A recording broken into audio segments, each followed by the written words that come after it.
নমস্কাৰ সকলোকে স্বাগতম জনাইছোঁ মোৰ অন্য এটা ভিডিঅ'লৈ। আজি মই এটা সুন্দৰ ৰেচিপি শ্বেয়াৰ কৰিবলৈ লৈছোঁ। আহকচোন কি বনাইছোঁ জানিবলৈ ভিডিঅ'টোৰ মাজলৈ যাওঁ আৰু সম্পূৰ্ণ জানিবলৈ ভিডিঅ'টো শেষলৈকে চাই থাকিব।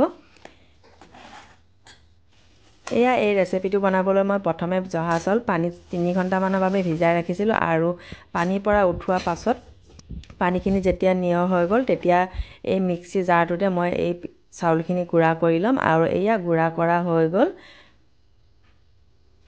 আৰু ইয়াতে অকণমান নিমখ দিলোঁ আৰু এতিয়া কুহুমীয়া পানীৰে এইখিনি ভালকৈ মঠি ল'ম। যেনেকৈ আমি আটা মঠো তেনেকৈ এইখিনি ভালকৈ মঠি ল'ম।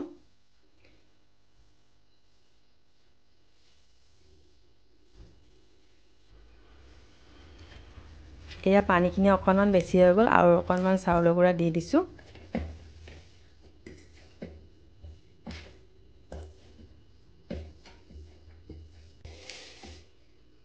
আৰু ইয়াতে মই এতিয়া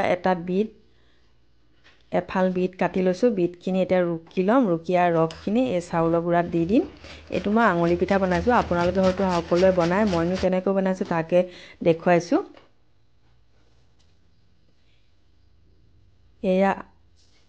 বিটৰ ৰসখিনি ইয়াতে দি দিছোঁ। তেতিয়া কালাৰটো দেখিবলৈ বহুত ভাল লাগে আঙুলি পিঠাৰ।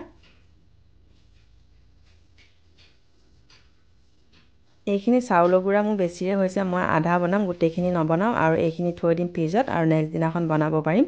এতিয়া মই আধা বনাম, 2জনমান মানুহৰ কাৰণে বনাইছোঁ।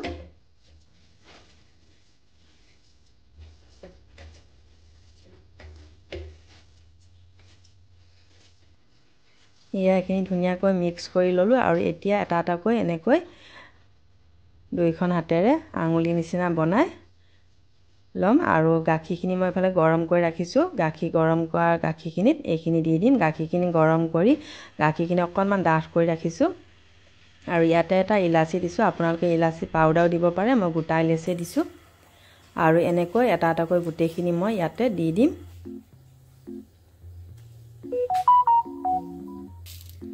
আৰু একদম ল' ফ্লেমত হেতাখনে লৰাই ভালকৈ বহুত সময় বনাব লাগিব, যেনেকৈ আমি ক্ষীৰ বনাওঁ তেনেকৈ। আৰু মই 3 চামুচ চেনি দিছোঁ। আপোনালোকৰ যিমান মিঠা সেনেকুৱা জোখত খালে হ'ল। আৰু শেষত যেতিয়া নমোৱা আগে মই আগত অকণমান পাউডাৰ গাখীৰ দি দিছোঁ। আৰু ভিডিঅ'টো যদি চাই ভাল পাইছে এটা লাইক আৰু কমেণ্ট কৰিব।